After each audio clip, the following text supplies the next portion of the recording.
Hi everyone, welcome back to Lifting the Lamp. I'm Frater Eleftheria, and tonight I'm going to be talking about a mysterious and powerful symbol in the Western esoteric tradition, that is the symbol of the Sphinx. And specifically, I'm going to be talking about what are known as the four powers of the Sphinx, what they are, why they're important, and some of my kind of insight into what I think these four powers of the Sphinx really represent, how we can best understand them. So the symbol of the Sphinx is a very enigmatic symbol, very associated with all things mysterious, all things mystical. When most people think of the Sphinx, they think of the Sphinx of ancient Egypt, which is next to the pyramids. And there are people today who say that the Sphinx is thousands of years older than what contemporary archaeologists say. And there are still a lot of mysteries associated with the Sphinx, exactly what it's supposed to mean. And people such as the 20th century psychic Edgar Cayce have tried to penetrate the mystery of the Sphinx. Cayce said that he had visions which told him that there were caverns and tunnels underneath the Sphinx, which housed a hall of records of, very ancient, very hidden knowledge to be rediscovered by the human race.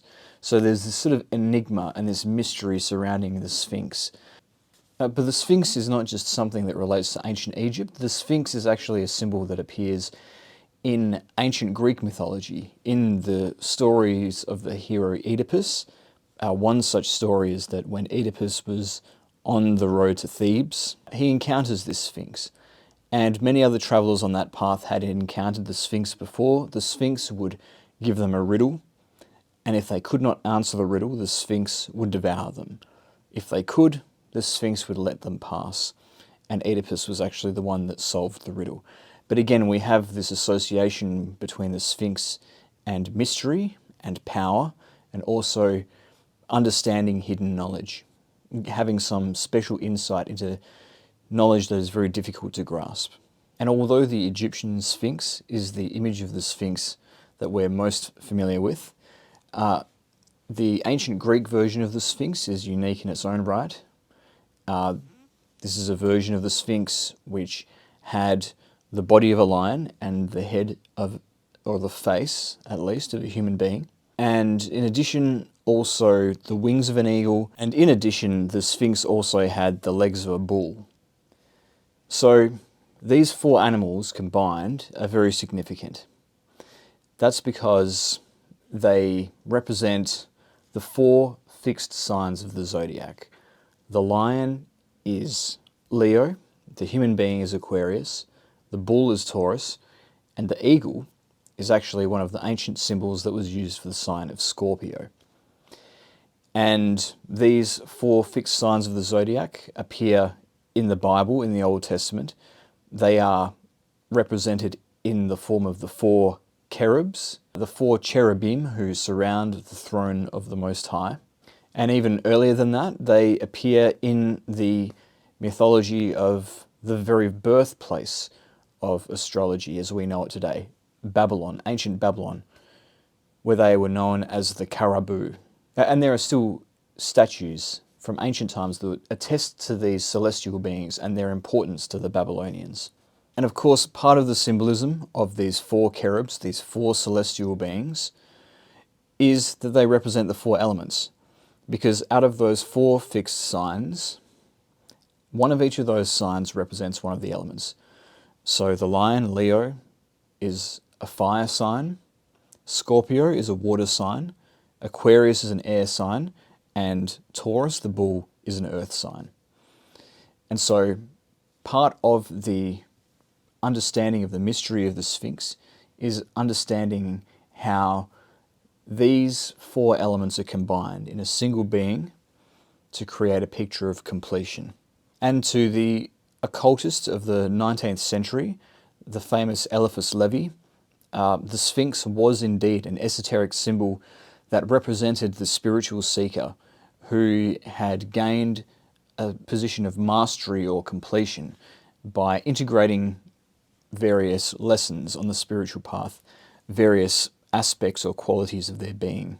And Levi described these as the four powers of the Sphinx. And from Levi, the idea of the four powers of the Sphinx made its way into the Western esoteric tradition, particularly the curricula of the OTO and the AA. And according to Levi, the four powers of the Sphinx are to know, to will, to dare, and to keep silent. And each one of these four powers corresponds to one of the four elements, and therefore one of the four cherubs, one of the creatures that makes up the composite image that is the creature of the Sphinx.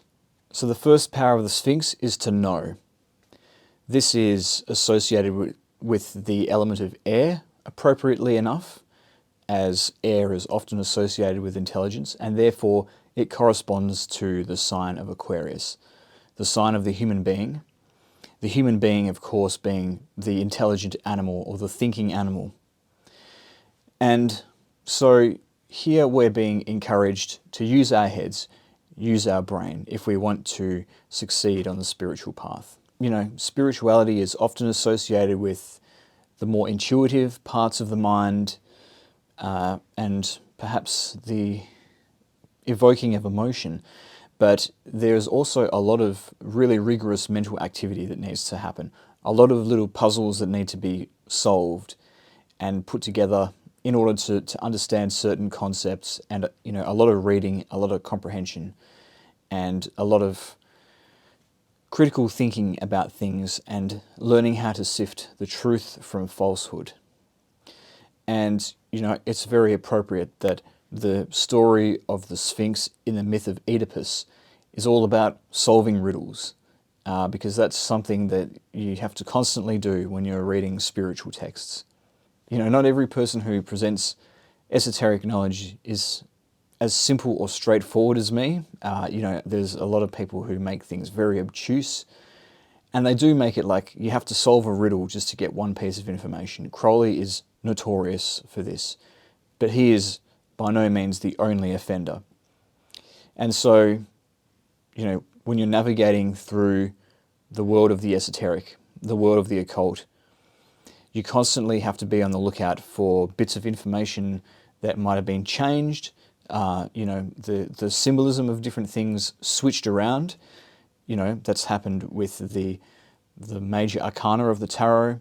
It's happened in the Enochian system with the Great Table of the Watchtowers and the way that the four parts of that are arranged in a particular order. They were arranged one way, and then the angels changed their mind and told Dean Kelly to arrange it a different way. And the four powers themselves are another example of that. There is the attribution to each element for each power that I'll give you tonight, but there's also an alternative view that was put forward by Crowley, and the student who isn't diligent would have perhaps glanced upon one version of the truth and just accepted it without investigating any further and interrogating it any further. But on the esoteric path, you need to be very rigorous in checking sources and getting to the truth of the matter. Because there's, things get rearranged all the time, and there's a lot of reasons for that. Sometimes it's as a trap or a test for, weeding out those who are not worthy to be able to understand the knowledge. Sometimes there's a magician who thinks they know better, and so they attribute values to things that they think should be there that may or may not work. Sometimes it's just that things get lost in translation because people are trying to translate or copy a very ancient manuscript, and things get lost along the way. And sometimes you need to go back to an earlier source to get the real answer. And it's the same for things like the Bible, things that we encounter in exoteric religion as well. So to find these ancient truths, to find the golden thread of the timeless wisdom that is buried in all of these different books, all of these different sources, we really need to be vigilant. And that is why we need the first power, to know. which is all about intelligence and the proper use of knowledge and the proper means of searching for knowledge, not simply knowing, but knowing how to know. The next power is to will. This is associated with the element of earth and therefore the bull. Crowley says that this should be fire, but the older kind of sources say that it's earth, and I think that it's more convincing that it's earth. You think about the bull, it's a very stubborn animal. It's very hard to get it to move if it is against the will of that animal. But once you do get it moving in a certain direction, it can move in that direction for a very long time. And, you know, the bull was used as a beast of burden for this very reason, to operate all kinds of machinery in ancient times. This moving physical force that could be set in motion and have that force utilized for all kinds of industry and all kinds of work. And so to will is really about doing the work. And what this really is about is putting in the necessary effort to get a result. You know, just because we're talking about things like magic, where, you know, you have the stereotype of a person who, you know, can wave their wand or like in The Sorcerer's Apprentice, they just recite an incantation and can make their broom come alive to do all their housework for them. You know, a lot of gain for very little effort. Really, the opposite is the case with magic, with mysticism. You need to put in a lot of effort for a long time to get the best results. For example, consider yoga and meditation. You know, meditation is an incredible tool, and so is yoga, and the two are related, particularly when it comes to Raja Yoga and that tradition. But when you first start meditating, it's really, really hard, and it's only with, you know, putting in hours and hours of practice over many, many months on a continual basis that you slowly and gradually build up the discipline and build up the level of skill that you need to be able to meditate well. And that is really what this power is all about. It's about applying your willpower consistently and constantly with perseverance until you get a result. Earth seems like the least magical element, but the importance of this power of the Sphinx cannot be overstated, particularly when you consider that will is the thing that is forming the core or the basis of all true magic. The next power of the Sphinx is to dare. This is attributed to the lion and therefore to the element of fire. Crowley says that it's water. He also says there's a fifth power, which is to go, representing spirit. But as I've already indicated, we're not going with that interpretation. We're looking at what the original meaning of those symbols was. So the previous power was all about doing what is required for success. And now this power is all about what is attempted to gain greater success. You know, so with the power to will, you have the reassurance of, you know, all of the knowledge that you've gained with the power to know about all the things that you're supposed to do, and you just do them. With the power to dare, you're going into uncharted territory, and you might have read about something, but you're doing something completely new and you don't know how it's going to go. And, you know, potentially you could be putting yourself in some kind of supernatural danger, as far as you know, if you're not aware of how the world of the esoteric works. I remember what it was like when I did my first, well, one of my first magical rituals when I was 17. And I was sitting in, you know, a dark room at night with a couple of candles lighting the room with this spell book in front of me. And, you know, with all these strange symbols and strange names of strange entities. And a part of me, you know, I put a protective circle around me, but a little part of me couldn't help but wonder if something was going to jump out of the shadows, something dangerous was going to happen in that room. Which I wasn't prepared for. And so it took courage to take the step to actually do the magic and do the spell and learn that nothing bad was going to happen to me because I'd done everything responsibly. But that first leap of faith, it took courage. And it takes courage to step out and explore the mystic arts for other reasons as well. Not least of which is just how unbelievable it is that this should even be a thing. In order to believe in the mystical and the magical and the esoteric, it takes a real suspension of disbelief. It takes a real courage to believe such things are possible, to believe that we can influence reality with nothing more than the power of our will, that there could be other kinds of non-corporeal intelligence out there, but that there's these hidden bits of information about spirituality and the human spiritual experience that have been hidden from us for centuries, but which nevertheless hold value, even though they are considered to be marginal by the mainstream. To step into this kind of an understanding and this willingness to explore takes a kind of a courage. And that is the power that we need to cultivate with the power to dare. The courage to explore the esoteric, to go into new experiences that we have no idea what's going to be on the other end, including initiations. We have to have the heart of a lion to be able to face many of these things. And the fourth and final power of the Sphinx is the power to keep silence.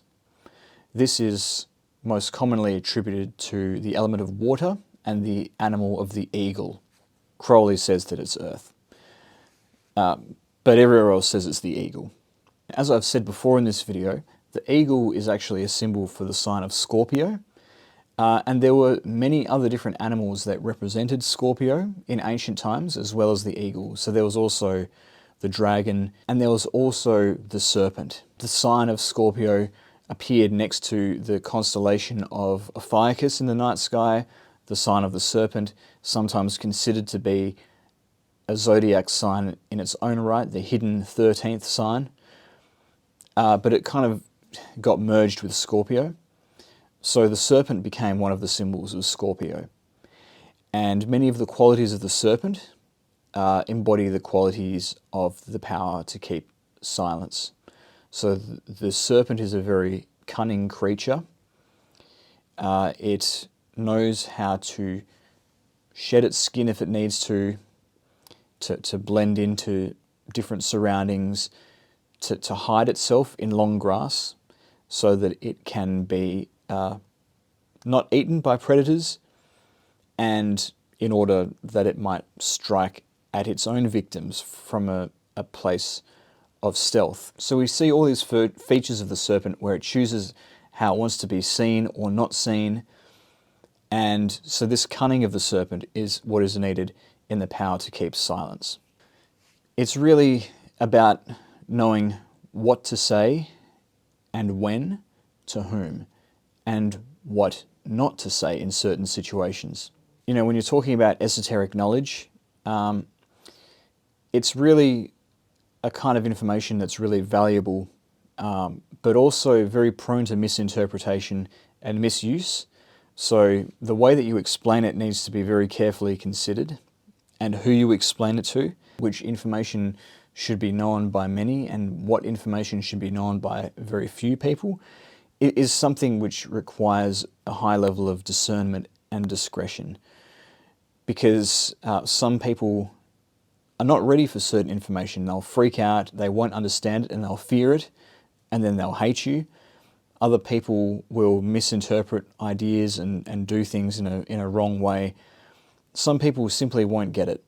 And some people will get information that is very valuable, but the way that they treat that information will devalue it and disrespect the knowledge. So all of these are reasons why one shouldn't share information with certain people, and be very discerning about who one shares that information with. And this is embodied in a verse from the Bible, a saying from the Bible, which made its way most notably into Rosicrucianism, which is that you shouldn't cast pearls before swine. The pearls, of course, is the gems of that golden spiritual knowledge, and the swine is the ungrateful person who squanders that knowledge or misuses it, or simply disrespects it in some other way. We only have a limited number of breaths in this life, and we need to be wise about how we use each one of those breaths. And we don't want to waste any of those breaths on things that are just vain or a waste of our time.